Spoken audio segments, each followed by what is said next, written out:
ತಮಿಳುನಾಡಿಗೆ ಕಾವೇರಿ ನೀರು ಹರಿಸುವುದನ್ನು ವಿರೋಧಿಸಿ ಕರೆ ನೀಡಲಾಗಿದ್ದ ಕರ್ನಾಟಕ ಬಂದ್ ಬೆಂಬಲಿಸಿ ದಾವಣಗೆರೆಯಲ್ಲಿ ಕನ್ನಡ ಪರ ಸಂಘಟನೆಗಳ ಒಕ್ಕೂಟದ ವತಿಯಿಂದ ಬೃಹತ್ ಪ್ರತಿಭಟನೆ ನಡೆಸಿ ತೀವ್ರ ಆಕ್ರೋಶ ವ್ಯಕ್ತಪಡಿಸಲಾಯಿತು. ನಗರದ ಜಯದೇವ ವೃತ್ತದಲ್ಲಿ ಜಮಾಯಿಸಿದ ನೂರಾರು ಪ್ರತಿಭಟನಾಕಾರರು ಕನ್ನಡ ಬಾವುಟಗಳನ್ನು ಹಿಡಿದು ಕಾವೇರಿ ನೀರು ನಿರ್ವಹಣಾ ಪ್ರಾಧಿಕಾರ ಹಾಗೂ ಕಾವೇರಿ ನೀರು ನಿಯಂತ್ರಣ ಸಮಿತಿ ವಿರುದ್ಧ ಸತತವಾಗಿ ಘೋಷಣೆಗಳನ್ನು ಕೂಗಿದರು. ಇದೇ ವೇಳೆ ಜಯದೇವ ಸರ್ಕಲ್ ಸುತ್ತಲೂ ಮಾನವ ಸರಪಳಿ ನಿರ್ಮಿಸಿದ ಕನ್ನಡ ಪರ ಹೋರಾಟಗಾರರು ವಾಹನ ಸಂಚಾರ ತಡೆದು ಧರಣಿ ನಡೆಸಿದರು. ಇನ್ನು ವಿಶ್ವ ಕರ್ನಾಟಕ ರಕ್ಷಣಾ ವೇದಿಕೆ ಕಾರ್ಯಕರ್ತರು ಖಾಲಿ ಕೊಡ ಹಾಗೂ ಬಕೆಟ್ಗಳನ್ನು ಪ್ರದರ್ಶನ ಮಾಡುವ ಮೂಲಕ ತಮಿಳುನಾಡಿಗೆ ನೀರು ಹರಿಸುವ ವಿರುದ್ಧ ಆಕ್ರೋಶ ವ್ಯಕ್ತಪಡಿಸಿದರು. ಈ ಸಂದರ್ಭದಲ್ಲಿ ಮಾತನಾಡಿದ ಒಕ್ಕೂಟದ ಪ್ರಮುಖರು, ನಮ್ಮ ರಾಜ್ಯದಲ್ಲಿಯೇ ಕುಡಿಯುವ ನೀರಿಗೆ ತೀವ್ರ ಅಭಾವ ಎದುರಾಗಿದ್ದು ಜನಸಾಮಾನ್ಯರು ಪರದಾಡುವ ಪರಿಸ್ಥಿತಿ ನಿರ್ಮಾಣವಾಗಿದೆ. ಇಂತಹ ಬರಪೀಡಿತ ಅಥವಾ ಸಂಕಷ್ಟದ ವೇಳೆಯಲ್ಲಿ ತಮಿಳುನಾಡಿಗೆ ನೀರು ಹರಿಸುತ್ತಿರುವುದು ಖಂಡನೀಯ. ರಾಜ್ಯ ಸರ್ಕಾರ ಯಾವುದೇ ಕಾರಣಕ್ಕೂ ತಮಿಳುನಾಡಿಗೆ ನೀರನ್ನು ಹರಿಸಬಾರದು ಮತ್ತು ಕಾವೇರಿ ಜಲಾನಯನ ಪ್ರದೇಶದ ಜನರ ಹಿತ ಕಾಯಬೇಕು ಎಂದು ಆಗ್ರಹಿಸಿದರು. ಪ್ರತಿಭಟನೆಯಲ್ಲಿ ವಿವಿಧ ಕನ್ನಡ ಪರ ಸಂಘಟನೆಗಳ ಮುಖಂಡರು, ಕಾರ್ಯಕರ್ತರು, ಸಾರ್ವಜನಿಕರು ಇದ್ದರು.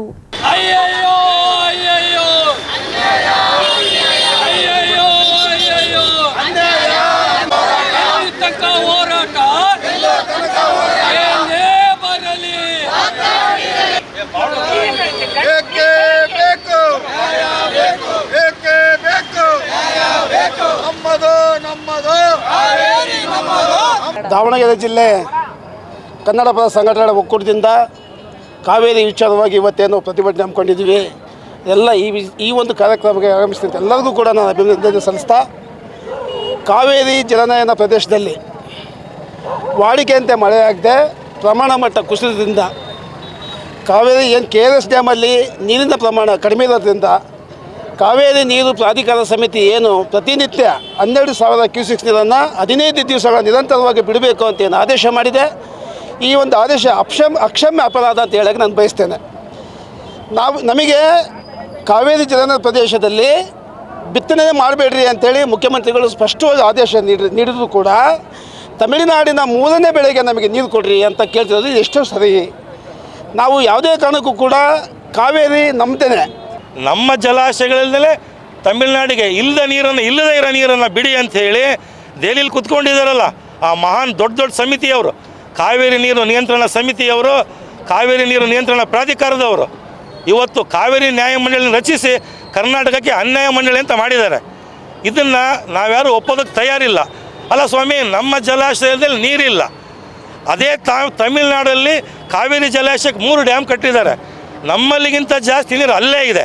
ಇದ್ರ ಜೊತೆಗೆ ನೈಋತ್ಯ ಮಾರುತಗಳು ಜೂನ್ನಿಂದ ಸೆಪ್ಟೆಂಬರ್ ತನಕ ಬರ್ತಾವಲ್ಲ, ಕರ್ನಾಟಕದಲ್ಲಿ ಮಳೆಯನ್ನೇ ಸುರಿಸಿಲ್ಲ.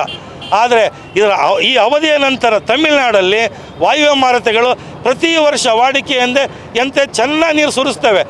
ಇಲ್ಲಿ ಈ ಪರಿಸ್ಥಿತಿಯನ್ನು, ನಮ್ಮ ಜಲಾಶಯದಲ್ಲಿರ್ತಕ್ಕಂಥ ನೀರಿನ ಕೊರತೆಯನ್ನು, ನಮ್ಮ ರಾಜ್ಯದಲ್ಲಾಗಿರ್ತಕ್ಕಂಥ ಮುಂಗಾರು ಮಳೆ ಕೊರತೆಯನ್ನು ಹಾಗೂ ಇಲ್ಲಿರ್ತಕ್ಕಂಥ ಬರ ಪರಿಸ್ಥಿತಿಯನ್ನು ಅಧ್ಯಯನ ಮಾಡದೇನೆ ಆ ಕಾವೇರಿ ನೀರು ನಿಯಂತ್ರಣ ಮಂಡಳಿ ಮತ್ತು ಕಾವೇರಿ ನೀರು ನಿರ್ವಹಣಾ ಪ್ರಾಧಿಕಾರ ಇವು ಅಲ್ಲೆಲ್ಲ ಕುತ್ಕೊಂಡು ಸುಮ್ಮನೆ ನಮಗೆ ನೀರು ಬಿಟ್ಬಿಡ್ರಿ ಅಂದರೆ ನಮಗೆ ಕುಡಿಯೋಕ್ಕೆ ನೀರಿಲ್ಲ.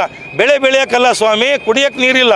ಈ ದಶಕಗಳಿಂದ ನಾವು ಅನುಭವಿಸ್ತಿರೋ ಅನ್ಯಾಯ, ಕನ್ನಡಿಗರಿಗೆ ಆಗ್ತಿರೋವಂಥ ಒಂದು ಅನ್ಯಾಯದ ವಿರುದ್ಧ ಯಾವಾಗಲೂ ಹೋರಾಟ ಮಾಡ್ಕೊತ ಬಂದಿದ್ದೀವಿ. ರಾಜಕೀಯ ನಾಯಕರುಗಳು, ಎಲ್ಲ ಪಕ್ಷದ ರಾಜಕೀಯ ನಾಯಕರುಗಳು ಇದನ್ನು ಎಚ್ಚೆತ್ಕೋಬೇಕಾಗಿದೆ. ಇವತ್ತಿನ ದಿನ ನಮ್ಮಲ್ಲಿ ಕುಡಿಯೋಕ್ಕೆ ನೀರಿಲ್ಲ, ಆದರೆ ಅಲ್ಲಿ ಬೆಳೆಯೋದಕ್ಕೆ ನೀರು ಕೇಳ್ತಾ ಇದ್ದಾರೆ. ಇದು ಎಷ್ಟರ ಮಟ್ಟಿಗೆ ನ್ಯಾಯ? ಇದನ್ನು ತಾಂತ್ರಿಕವಾಗಿ ವಿಚಾರ ಮಾಡ್ದಲೆ ಒಂದು ಇಲ್ಲೇನು ವಿಚಾರ ಇದೆ ಅಥವಾ ಕಾವೇರಿ ನೀರಿನ ಮಟ್ಟದ ಏನು ಒಂದು ಪ್ರಭಾವ ಎಲ್ಲ ಜನತೆಗೆ ಬೀರುತ್ತೆ ಅನ್ನೋದು ಗಮನ ಹರಿದಲೆ ಅಲ್ಲೆಲ್ಲೋ ಡೆಲ್ಲಿಯಲ್ಲಿ ಕೂತ್ಕೊಂಡು ಈ ಒಂದು ಪ್ರಾಧಿಕಾರನ ಸೃಷ್ಟಿ ಮಾಡ್ಕೊಂಡು ನಮ್ಮ ರಾಜ್ಯ ಸರ್ಕಾರದ ಮೇಲೆ ಒತ್ತಡ ಹೊರ್ತಿರೋಂಥ ಈ ಪ್ರಾಧಿಕಾರಕ್ಕೆ ನಮ್ಮ ಧಿಕ್ಕಾರ ಇದೆ. ಈ ಪ್ರಾಧಿಕಾರದಲ್ಲಿ ಇರ್ತಕ್ಕಂಥವ್ರು ಎಲ್ಲರೂ ಇಳಿಬೇಕು. ಈ ಪ್ರಾಧಿಕಾರನೇ ಬೇಡ, ಕಾವೇರಿ ನಮ್ಮದು. ಸರ್, ಇವತ್ತಿನ ಹೋರಾಟ ಏನಂದರೆ ಕಾವೇರಿ ನೀರಿಗೋಸ್ಕರ ನಾವು ಹೋರಾಟ ಮಾಡ್ತಾಯಿದ್ರು. ನಮ್ಮ ರಾಜ್ಯದಲ್ಲಿರ್ತಕ್ಕಂಥ ಕಾವೇರಿ ನೀರಿನ ತಮಿಳುನಾಡಿಗೆ ಹರಿಸ್ತಕ್ಕಂಥ ಕಾವೇರಿ ನೀರು ಪ್ರಾಧಿಕಾರಕ್ಕೆ ನಮ್ಮ ಧಿಕ್ಕಾರ ಬರಲಿ. ಯಾಕಂದರೆ ನಮ್ಮ ಕನ್ನಡಿಗರಿಗೆ ಕುಡಿಯೋ ನೀರಿಲ್ಲ. ರಾಮನಗರ ಇರ್ಬೋದು, ಮಂಡ್ಯ ಇರ್ಬೋದು, ಮೈಸೂರು ಇರ್ಬೋದು, ಆ ಭಾಗದಲ್ಲಿ ಕುಡಿಯೋ ನೀರಿಗೆ ರೈತರಿಗೆ ಬಿಡ್ರಿ, ಕುಡಿಯೋ ನೀರಿಗೆ ಪರದಾಡ್ತಾ ಇರ್ತಕ್ಕಂಥ ನಮ್ಮ ಕನ್ನಡಿಗರಿಗೆ ಕುಡಿಯೋ ನೀರಿಗಿಲ್ಲ. ತಮಿಳ್ನಾಡಿಗೆ ವೇಸ್ಟ್ ಸಮುದ್ರಕ್ಕೆ ಸೇರೋಕೆ ನೀರು ಬಿಡ್ತಾ ಇದಾರಲ್ಲ, ಇದು ಯಾವ ಅನ್ಯಾಯ? ಹಾಗಾಗಿ ನಮ್ಮ ಹೋರಾಟ ಏನಿದ್ರು ನಮ್ಮ ಕಾವೇರಿ ನೀರು ಯಾವುದೇ ಕಾರಣಕ್ಕೂ ನಾವು ಬಿಡಲ್ಲ. ಏನೇ ಆಗಲಿ ಕಾವೇರಿ ನಮ್ಮದು ಅಂತ ಹೇಳಿ ನಾವು ಹೋರಾಟಕ್ಕಂತ ಹಾಕೊಂಡಿವಿ ಅಂದಮೇಲೆ ನಮಗೆ ತಿಳಿಯೋದಿಷ್ಟೇ, ತಮಿಳ್ನಾಡು ಮುಖ್ಯಮಂತ್ರಿ ನೀರು ಬೇಕಾದ್ರೆ ಒಂದು ಅಣೆಕಟ್ಟು ಕಟ್ಕೊಳ್ಳಿ, ಬರ್ತಕ್ಕಂಥ ಅವ್ರ ನೀರಿನಲ್ಲಿ ಅಣೆಕಟ್ಟು ಕಟ್ಕೊಂಡು ಅದನ್ನು ಸಲಕರಣೆ ಮಾಡ್ಕೊಂಡು ಅಲ್ಲಿರ್ತಕ್ಕಂಥ ತಮಿಳ್ನಾಡಿಗೆ ಕೊಡಲಿ. ನಮ್ಮ ಕಾವೇರಿ ನೀರೇ ಬೇಕು ಅವ್ರಿಗೆ, ಕುಡಿಯೋಕ್ಕೆ ನಮ್ಮದಕ್ಕೆ ನೀರು ಬೇಕು. ಮತ್ತು ನಮ್ಮ ಮೇಲೆ ಅವರೆಲ್ಲವೂ ನೋಡ್ತಕ್ಕಂಥ ದೌರ್ಜನ್ಯಗಳು ಕೂಡ ಸಾಕಷ್ಟು ಆಗ್ತಾಯಿದ್ದಾವೆ. ದಯಮಾಡಿ ಇದು ಮುಂದಿನ ದಿನಗಳಲ್ಲಿ ಆಗಬಾರ್ದು.